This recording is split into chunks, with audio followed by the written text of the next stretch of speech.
Irene del Carmen Morales Galaz nació en La Chimba, en Santiago, el 1 de abril de 1848, aunque algunas fuentes señalan fechas distintas. Hija de José Doroteo Morales e Isabel Galaz, creció en la precariedad, la casa apretada, los oficios que salvan. Aprender a coser fue su pasaporte a la subsistencia. La muerte temprana del padre y la estrechez de la vida cotidiana marcaron su niñez y la forjaron en una mezcla de dureza y adaptación. La familia se trasladó a Valparaíso en busca de trabajo. Allí, Irene aprendió el oficio de costurera y vivió la ciudad portuaria con sus luces y sus trampas. Según registros de la época, su madre arregló un matrimonio durante su adolescencia, una práctica común entonces entre familias pobres. Se casó en 1860 con Juan Lucena. Ese enlace tuvo corta vida. El hombre murió y la joven quedó viuda, siendo casi una niña, con la sensación de que el mundo la empujaba a buscarse la vida por sus propios medios. En 1877 falleció su madre. La pérdida y la soledad la empujaron a migrar nuevamente. Buscó trabajo y esperanza en los polos económicos del norte. Antofagasta, entonces un puerto próspero en la órbita del salitre y bajo administración boliviana, atraía a mujeres y hombres que querían cambiar su suerte. Irene vendió lo que pudo y viajó hacia el norte con la mirada clavada en un futuro incierto. En Antofagasta trabajó como tabernera y conoció a Santiago Pizarro, músico vinculado a la banda militar que actuaba en la guarnición local. Su relación fue intensa y breve. Pizarro era parte de ese tejido urbano, músicos, soldados, borrachos y trabajadoras del puerto. Una pelea en una taberna se transformó en tragedia. Pizarro se vio implicado en la muerte de un soldado boliviano. Fue detenido, sometido a juicio militar y condenado a muerte. El caso conmocionó a la comunidad chilena de Antofagasta, que lo vio como un castigo duro e injusto. Los relatos contemporáneos cuentan que Irene encontró el cuerpo de Pizarro dejado junto a las vías y que esa visión fue un quiebre en su interior. La rabia, la impotencia y el deseo de justicia o de venganza prendieron una chispa que la empujaría después hacia la uniformidad militar. Tomó una foto de Pizarro y una sortija, recuerdos que guardaría siempre. La ejecución y la humillación pública de su pareja crearon en Irene un impulso personal. No bastaba estar de luto, necesitaba actuar, en un escenario donde la ecuanimidad del Estado se medía en balas y honor militar. El contexto era ya eléctrico. Las tensiones por el control del salitre y territorios costeros aumentaban. En febrero de 1879, las tropas chilenas desembarcarían en Antofagasta. Para Irene, esa llegada fue la puerta que necesitaba para transformar el dolor en acción. Intentó enrolarse como miembro combatiente disfrazada de hombre, pero las formas del ejército la empujaron a otro rol. Fue aceptada o tolerada como cantinera y enfermera, posición desde la cual marchó con las tropas y donde ejerció tanto la entrega de vituallas como el auxilio a los heridos. Desde ahí empezó a ganar la cercanía de los soldados y a probarse en la línea, con actos que la harían legendaria. Aquella tarde, con el olor a pólvora y sal en la garganta, Irene Morales hizo una elección que sellaría el resto de su vida. Ya no sería solo testigo, iba a entrar en la guerra de frente. Y desde la arena, mientras las tropas subían, sus labios se mueven con una sola palabra: venganza.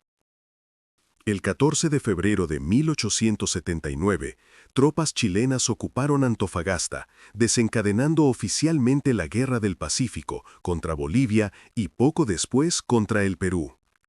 Entre la multitud que miraba desde la costa estaba Irene Morales. Ya no vestía luto, sus ojos habían cambiado, duros como la sal que crujía bajo las botas. Se integró al ejército chileno como cantinera, un rol informal pero vital. Las cantineras llevaban comida, agua y tabaco, atendían a los heridos, lavaban uniformes, preparaban el rancho y marchaban junto a los batallones. Irene cargaba no solo víveres, sino también el recuerdo del fusilamiento de Santiago Pizarro como un peso secreto en el pecho. Su temple sorprendió a todos. No se quejaba, no pedía favores. Aprendió rápido las artes del socorro, desinfectar, vendar, suturar. Algunos decían en voz baja que aquella mujer tenía más agallas que varios hombres del regimiento. La campaña hacia el interior comenzó con largas marchas por el desierto, cientos de kilómetros de arena y piedra sin sombra. El agua era más valiosa que el oro, y ella la acarreaba día tras día, con los labios partidos y el rostro ennegrecido por el sol. Poco a poco empezó a entrenarse con las armas, en secreto. Aprendió a cargar el fusil Gras, a disparar, a mantenerlo limpio. No solo quería curar, quería luchar. Y sus compañeros lo sabían. El 2 de noviembre de 1879, el ejército chileno realizó el desembarco de Pisagua, su primer gran asalto anfibio. Las cantineras acompañaron a los batallones en los barcos, y varias, entre ellas Irene, bajaron con ellos entre las balas. Los testimonios dicen que Irene socorrió heridos en pleno combate, cruzando el campo con la falda desgarrada y la cara tiznada de pólvora. Varios soldados del segundo de línea juraban que la vieron enfrentarse a un enemigo con bayoneta en mano.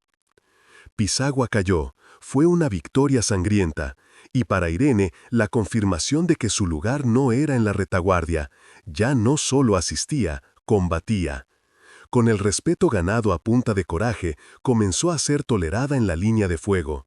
Nadie lo decía en voz alta, pero todos sabían que esa mujer diminuta se había convertido en uno de ellos. La campaña continuaba hacia el corazón de Tarapacá. Irene ya no marchaba como cantinera, caminaba como soldado. Y pronto el mundo entero sabría su nombre. A fines de noviembre de 1879, el ejército chileno avanzaba hacia Tarapacá, en el interior de la actual región de Iquique. Tras la victoria en Pisagua, la marcha fue brutal, sin agua, sin sombra, con hambre constante. Irene Morales seguía allí, entre los hombres, sin separarse de su fusil ni de su botiquín. Las crónicas cuentan que cargaba cántaros de agua y mochilas de municiones para los rezagados. Cada noche curaba pies sangrantes, fiebres y heridas abiertas, y cada día empuñaba el fusil cuando el peligro se acercaba. El 27 de noviembre de 1879 estalló la batalla de Tarapacá. Chile atacó una posición peruana bien defendida y el resultado fue un desastre. Irene luchó en el fragor de la retirada, ayudando a evacuar heridos mientras el suelo temblaba bajo la artillería. Cuentan que salvó a varios compañeros, exponiéndose entre el fuego cruzado. Era pequeña y ágil, se movía entre el caos como un fantasma. Sus propios camaradas decían que no parecía tener miedo. La derrota en Tarapacá golpeó el ánimo chileno, pero no detuvo la ofensiva. Irene siguió marchando. Su determinación, mezcla de furia, dolor y orgullo, se volvía leyenda en boca de los sobrevivientes. Meses después, el 26 de mayo de 1880, tuvo lugar la batalla del Alto de la Alianza, cerca de Tacna. Allí, el ejército chileno enfrentó a las fuerzas aliadas del Perú y Bolivia. Irene combatió en primera línea. Los testimonios de veteranos aseguran que vio caer a decenas de camaradas, que gritaba sus nombres mientras empujaba la ofensiva con una ferocidad que nadie esperaba de una mujer. Recibió una herida leve, pero se negó a retirarse. Decía que, si tenía que morir, lo haría con el fusil en las manos. Menos de 2 semanas después, el 7 de junio de 1880, se libró la toma del Morro de Arica. Fue un asalto vertiginoso. En menos de 1 hora, las tropas chilenas treparon por las laderas mientras las granadas explotaban a su alrededor. Irene subió con ellos.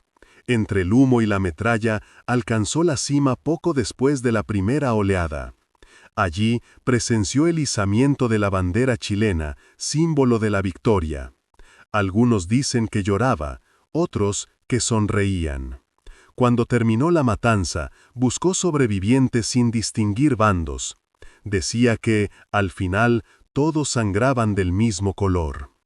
Ese gesto, humanísimo, contradictorio, hizo que algunos soldados la veneraran y otros la temieran.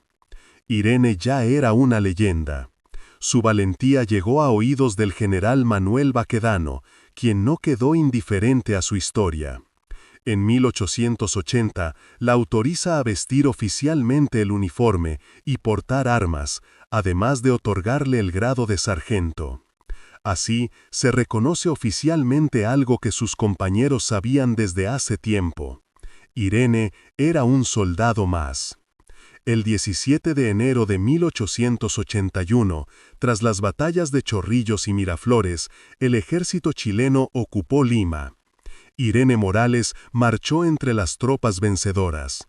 Entró a la ciudad caminando recta, con la mirada al frente. La ciudad, orgullosa y esplendorosa, era ahora un cascarón de hambre y miedo. Irene, que había visto morir a tantos hombres, sintió por primera vez el vacío de ver el sufrimiento de los civiles. Mujeres que mendigaban agua, niños que escarbaban entre escombros.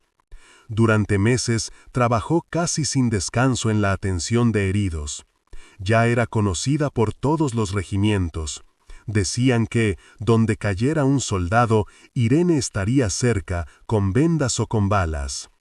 Pronto fue enviada a acompañar a las columnas en las campañas de la sierra, donde la guerra se volvió más cruel. No había batallas formales, sino emboscadas en pasos estrechos, hambre constante, soldados perdidos en la niebla y el frío. La altitud hacía sangrar la nariz, doler el pecho, entumecer los huesos.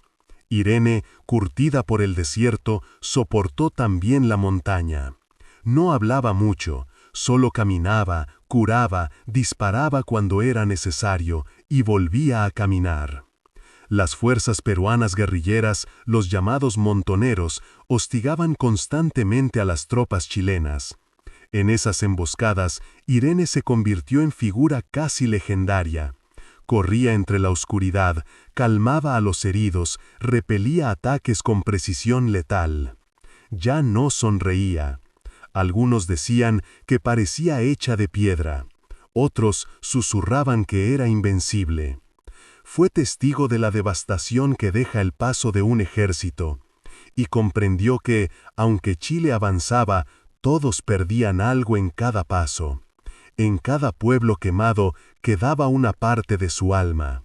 Noche. Irene frente a una hoguera pequeña, sola. Deja el fusil a un lado y se mira las manos. Temblor, lágrimas silenciosas. De pronto, un mensajero se acerca. La guerra termina, volveremos a Chile. El anuncio de la retirada la dejó inmóvil. Había sobrevivido, pero ahora debía enfrentar algo mucho más difícil, volver a ser solo Irene. La Guerra del Pacífico terminó oficialmente en 1884, con la firma del Tratado de Ancón. Irene Morales volvió a Chile con el mismo silencio con el que se había ido, sin familia que la esperara, sin homenajes, sin banda militar. Solo el mar y el ruido metálico de las cadenas de los barcos. Había pasado de adolescente pobre a combatiente temida, y ahora debía volver a ser una civil, aunque ya no sabía cómo hacerlo. El uniforme, que antes era un escudo, se convirtió en un peso. Calle de Santiago. Carretas, vendedores, transeúntes apurados. Irene camina entre la multitud. Nadie la reconoce. Chile celebraba la victoria, monumentos, discursos, medallas para los oficiales, pero ninguna pensión ni reconocimiento oficial fue entregado a las cantineras. Mujeres que habían marchado, sangrado y muerto junto a los soldados simplemente desaparecieron de los registros. Pero para Irene no todo fue indiferencia. Cuando se inauguró el monumento al roto chileno en la Plaza Yungay, ella estuvo ahí. No esperaba reconocimiento, pero recibió uno de los mayores aplausos. La gente otorgándole el agradecimiento que el Estado le había negado. En los últimos años de su vida vivió en la miseria, sola, enferma, sin apoyo estatal ni familiar. Sin embargo, quienes la vieron decían que aún conservaba cierta dignidad en el andar, y en los ojos una chispa que no se apagaba. El 25 de agosto de 1890, Irene Morales murió en Santiago, en una sala común de un hospital. Murió sin pensión, sin monumento, sin misa, sin honores. Fue enterrada en un rincón del cementerio general, en una tumba modesta, sin nombre. Nadie registró discursos ni banderas, solo un silencio denso que parecía arrastrarla a la nada. Pero la historia no la olvidó del todo. Décadas más tarde, investigadores y profesores comenzaron a rescatar su nombre de entre los archivos, como quien desentierra un tesoro cubierto de polvo. Sus restos fueron trasladados al mausoleo militar del Cementerio General.